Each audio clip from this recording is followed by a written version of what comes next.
Hi, welcome back to my YouTube channel. ඉතින් ඔයාලට කොහොමද? ඔයාලා හැමෝම සතුටින් පරිස්සමින් නැති කියලා මම හිතනවා. අද මම අරගෙන ආවේ මම සල්ලි ඉතුරු කරන විදිය ගැන පුංචි වීඩියෝ එකක්.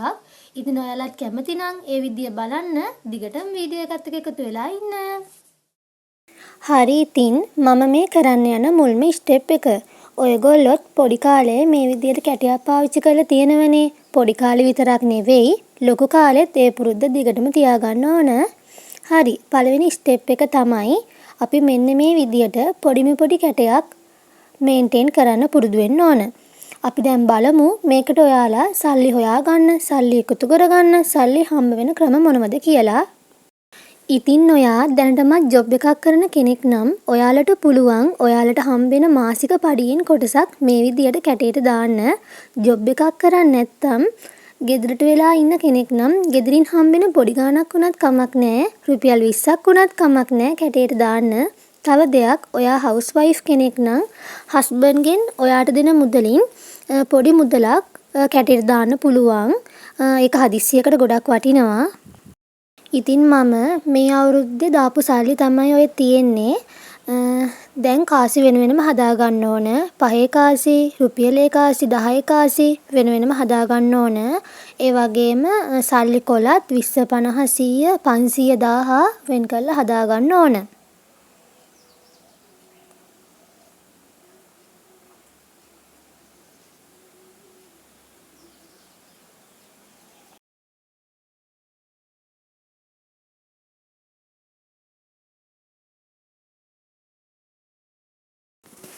ඉතින් මම දැන් සල්ලි ටික වෙන වෙනම හදාගෙන ඉවරයි.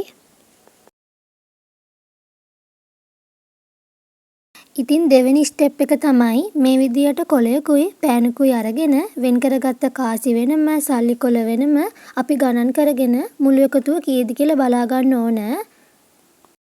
ඊට පස්සේ කොලේ අරන් සල්ලි වල අගයන් ටික ලියා ගන්න ඕන.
හරි ඉතින් සල්ලි කොලවලට ඩැමේජ් වෙන්නේ නැති විදියට අපි සල්ලි දාගන්න ඕන.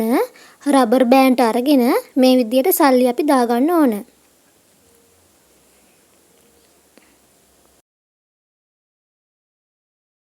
එහෙනම් අපි බලමු මේ අවුරුද්දේ මං කොච්චර සල්ලි ඉතුරු කළාද කියලා.